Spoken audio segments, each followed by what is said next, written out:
పంచప్రేతాసనాసీనా పంచబ్రహ్మస్వరూపిణి చిన్మయీ పరమానంద విజ్ఞానఘనరూపిణి.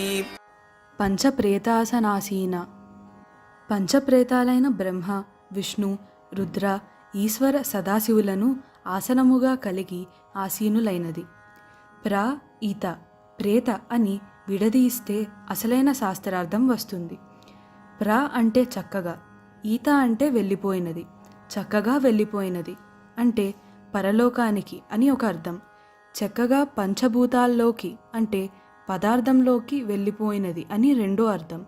ఇలా పంచభూతాలలోకి వెళ్ళిపోగలిగే ద్రవ్యాన్ని ఆసనముగా చేసుకొని కూర్చుని ఉన్నది అంటే పంచభూతాలలో అధివసించి ఉన్నది అని అర్థం.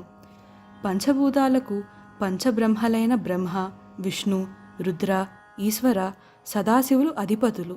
వీరి శక్తి క్షీణించినప్పుడు వీరు కూడా పంచభూతాలలోకి లీనమైపోతారు.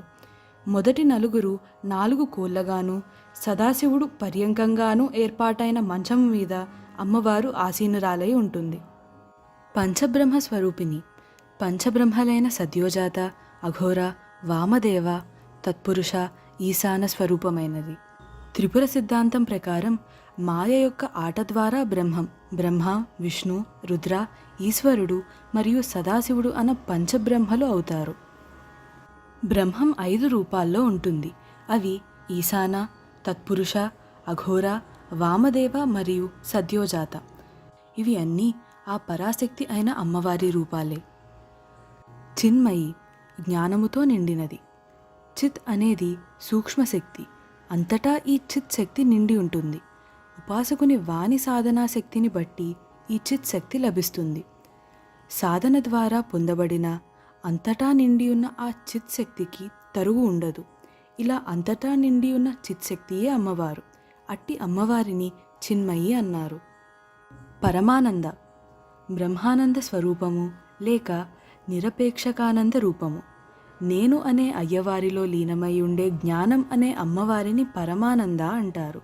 ఈ స్థితిని ముక్తి లేదా మోక్షము లేదా తైత్తిరీయోపనిషత్తులో ఆనందవల్లిలో చెప్పిన పరాకాష్ఠ ఆనంద స్థితి అయిన బ్రహ్మానంద స్థితి అంటారు. ఇలాంటి బ్రహ్మానంద స్థితులు మనకు అప్పుడప్పుడు లభ్యమవుతూనే ఉంటాయి. కానీ అవి అలాంటివి అని మనం గమనించం అంతే. నిరపేక్ష నిరతిశయానంద రూపము అని ఈ నామానికి అర్థం. విజ్ఞాన ఘన రూపిణి విజ్ఞానము, స్థిరత్వము పొందిన రూపము గలది. మూర్తిభవించిన విజ్ఞానమే అమ్మవారు.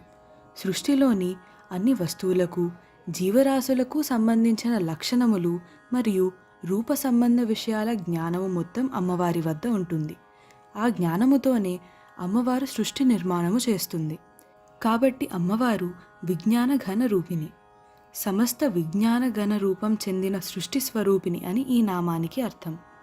పంచప్రేతాసనాసీనా పంచబ్రహ్మస్వరూపిణి చిన్మయీ పరమానంద విజ్ఞానఘనరూపిణి.